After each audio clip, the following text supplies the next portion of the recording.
জাতীয় সড়ক ১৯-এর ওপর রানীগঞ্জের কাছে চলন্ত সরকারি বাসে ভয়াবহ অগ্নিকাণ্ড। আগুনের হাত থেকে বাঁচতে বাসের জানলা দিয়ে ঝাঁপ দিলেন যাত্রীরা। অল্পের জন্য প্রাণরক্ষা যাত্রীদের।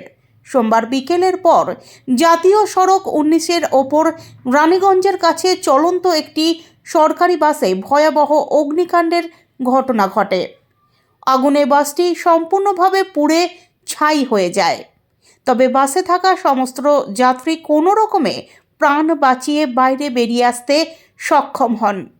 ঘটনার খবর পেয়ে স্থানীয় এক বাসিন্দা রানীগঞ্জের পাঞ্জাবি মোড় পুলিশ ফাঁড়িতে বিষয়টি জানান এবং একই সঙ্গে দমকল বিভাগকেও খবর দেওয়া হয়। খবর পাওয়ার কিছুক্ষণের মধ্যেই দমকল বিভাগের একটি ইঞ্জিন ঘটনাস্থলে পৌঁছে আগুন নিয়ন্ত্রণে আনে। ঘটনার পর থেকে বাসের চালক, যিনি ঘটনার সময় বাসের ভেতরেই ছিলেন, তিনি পলাতক। এখনও পর্যন্ত তার কোনো সন্ধান মেলেনি। অগ্নিকাণ্ডে এসবি-এসটিসি বাসটি সম্পূর্ণভাবে পুড়ে নষ্ট হয়ে যায়। আগুন লাগার পর জাতীয় সড়কের একাংশে যান চলাচল বেশ কিছুক্ষণ ব্যাহত হয়। পুলিশ বাসটিকে রাস্তার একপাশে সরিয়ে রেখে বাকি যানবাহনগুলিকে বিকল্প পথে চলাচলের ব্যবস্থা করে।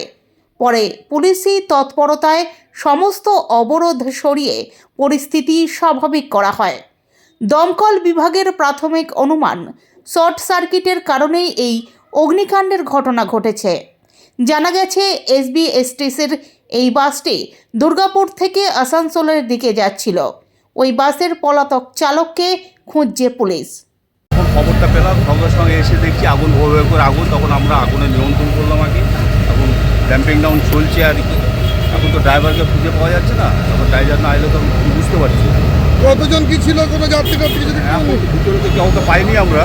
এবার ড্রাইভারটাকে আমরা খুঁজছি। ড্রাইভারটা যদি থাকে তাহলে সঠিক বলতে পারবে। কোন রুটের বাস ছিল এটা? এটাও বোঝা যাচ্ছে না কোন রুটে। হ্যাঁ, দুর্গাপুর স্টেশন নম্বর আছে। আচ্ছা, তো ওইখানে কি মনে হচ্ছে, কী কারণে প্রথমে মনে হচ্ছে আগুন? মনে হচ্ছে ওই শর্ট সার্কিটই হবে ভিতরে, যতদূর মনে হয়। আপনি পরিচয় দেবেন?